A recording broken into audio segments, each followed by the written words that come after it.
So in this assignment, it is very, very important to have gotten the idea that parent functions really need to be graphed on the graph.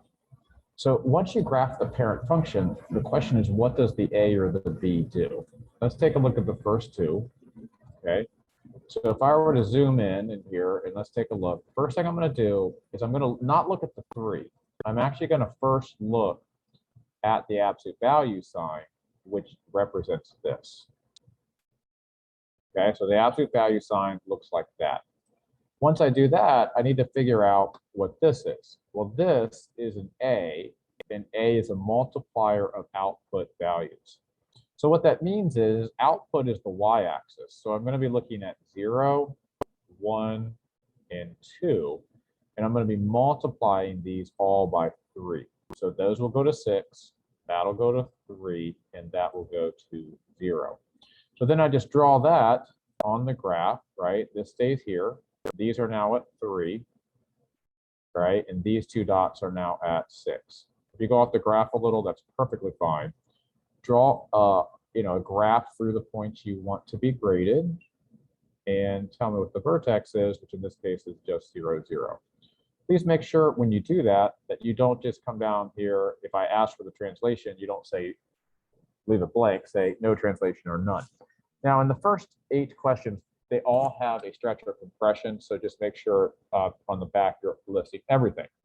So let's talk about it. Is it vertical or is it horizontal? Pretty easy. If you have an A, you always write the word vertical. And if you have a B, you always write the word horizontal on every problem.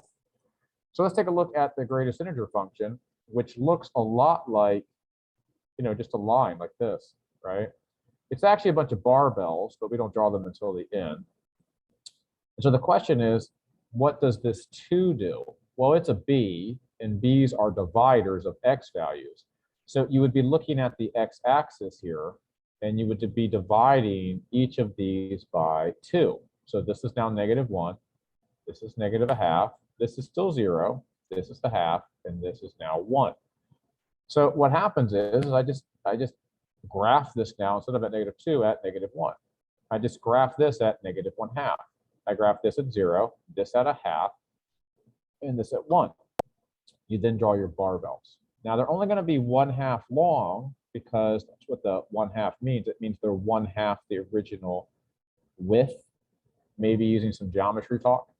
Okay, now that being said, the greatest integer function, you do need to go back and kind of fill in the rest of it, or else your domain will be limited, and you don't want a limited domain. So I'm just going to fill in a few to indicate that I'm aware that there's more to this graph.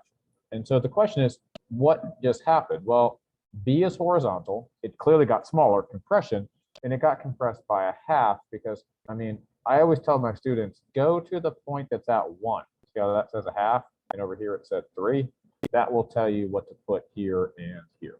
The rest of them are just like this. You draw a parabola, you multiply the outputs by 1/4. You draw a parabola, you divide the inputs by 1/2, which multiplies them by 2, stretch of 2, and then so on. You square root, you draw a square root, you divide the inputs by 1, making 1/4 in 1. You have a cube, you draw a cube, right?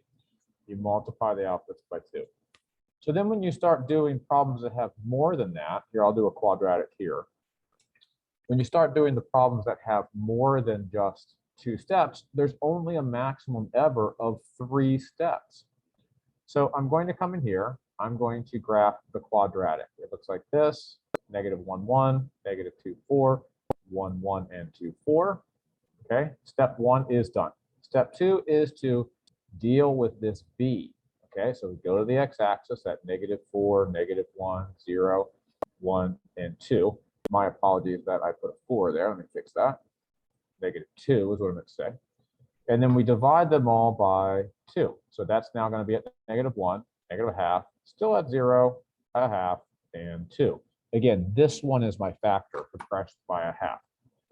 All right, so let's go ahead and graph that. So -2 divided by 2 is -1 now, so it'll be here. The height didn't change. I didn't change the A, I only changed the B. This will be at 1/2, this will be at 0, this will be at 1/2, this will be at 1. Okay, so there is my compressed graph using that 2.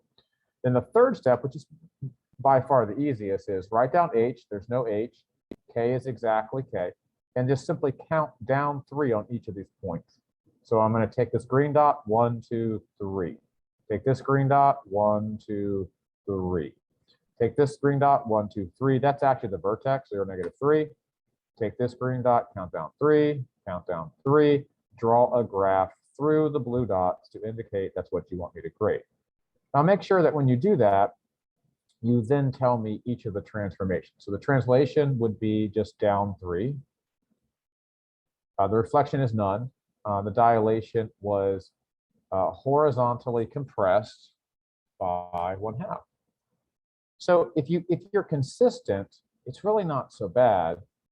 You just have to be consistent. So like if I do this cube problem, I go by 2s. I graph my -2, -8, -1, -1, 0, 0, 1, 1, 2, 8. I then multiply the outputs by a 4th. Now, why is that an A? It's an A because there's no parentheses, right? So if there's no parentheses, there's no H, there's no B. If B and H are gone, that has to be an A and that has to be a K. So I multiply 8 by a 4th, I get 2. I multiply 1 by a 4th, I get a 4th. 0 stays the same thing here. Then I move everything up 2, 1, 2, 1, 2, 1, 2. Okay, even with this greatest integer function, I start by drawing the parent. I multiply the outputs by 2. So instead of being 1, it's at 2. Instead of being at 2, it's at 4. Same thing in the negative direction. And then I opposite H, K, move everything forward 3, up 1, forward 3, up 1. Okay. On the back, there's a lot more of that, but I want to show you something super important, like on a problem like 18. Okay. So 18, you're going to start, the first thing you're going to do is you're going to draw your parent function. Okay. It's a quadratic, so we're going to draw our classic U-shaped quadratic graph. The problem is that this function has a GCF, and you actually have to stop and factor the GCF out. Basically, you're going to put a parentheses here, okay, and divide these by 4 to remove it. Okay, so that's what's happening. You're taking that 4 out, you're putting a parentheses here, and that 8 is really going to be a 2. Okay, so I guess that's the part that's really important, because if you don't do that, you're going to get your H and K wrong. Your last step will be wrong. Then other than that, it's the same. I have a 4 here, so I'm going to take the input values on the x-axis, and I'm going to divide by 4. Okay, and then I'm going to compress that inward. So let's see here. This is now -1/2, so it's going to go all the way to -1/2. This is now -1/4, so real close to the y-axis. 0 doesn't change. 1/4 and 1/2, so that's my compression by 1/4. And now this will be opposite H. This will be exactly K. The problem is, if you didn't do that, you're going to think H is 8. So make sure you factor that out and get rid of it. Okay. And now we're going to walk each point, like we just said, we're going to walk it left 2. So not the black one, the green one. So left 2, stay out 1/2, 1, 2, up 1. Stay out 1/4, 1, 2, up 1. 1, 2, up 1. That's the actual vertex of -2, 1 right there. This one, 1, 2, up 1, and 1, 2, up 1. Oops. That's probably a little more accurate. All right, and so then we have our graph. And then you describe those transformations, right? You describe those transformations. You know, I went left 1, I went left 2 and up 1.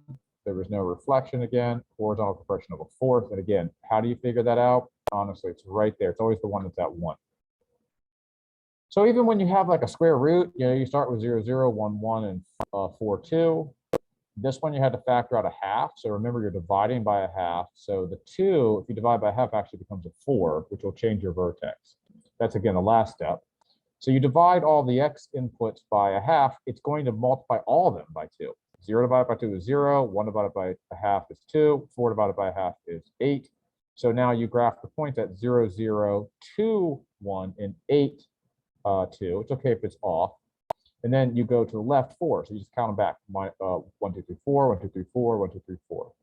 The key is factoring out that 1/2 from both pieces. Okay. And again, what you're doing, just to make sure we're good with that, is you're dividing by 1/2. 2 divided by 1/2 is 4, which you have to do multiple times on the x-axis anyway.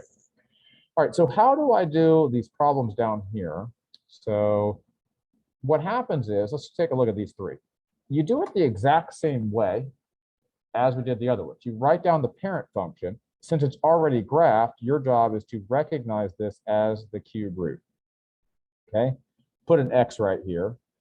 The next thing you do is look for a compression. Well, a compression means, or a stretch means that if this is my vertex, right? So if that's my vertex, I should have a dot at 1, 1. I don't. It's actually at, right? So instead of being here, it's actually here. So that's pretty easy to see, if you want to see it this way, that B is 2.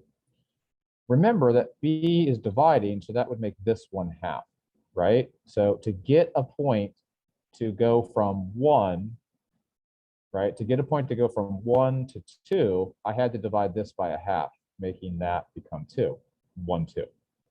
Okay. Now the vertex is also at the point 0, -2, which means I don't have to worry about anything here, but I have to put a -2 there. Okay, let's take a look at a square root one. So a square root one, I would write f of x is equal to the square root. So f of x is equal to the square root. I put an x right here. Vertex comes last. So it should be 1, 1, right? That's what should happen, but it's actually 1, -1. So how do I make something go from 1 to -1? I have to understand that it went over the, right, it reflected over the x-axis. It actually was like this before it got translated. So reflection over the x-axis is an A. And then I have my vertex point here at 1, 1. So I'm going to put opposite h, so -1, and I'm going to put k, so +1. And then, same thing with the cube, same thing with the parabola. This one's going down, so another negative. Please make sure you're careful of y-axis reflections. Here's a perfect example of one because it went from closed, open, open, closed. So that's a y or a b value. Just make sure that you're careful about that. Well, let me know if you have any other questions in class, and I hope that this was helpful, and I'll see you in class.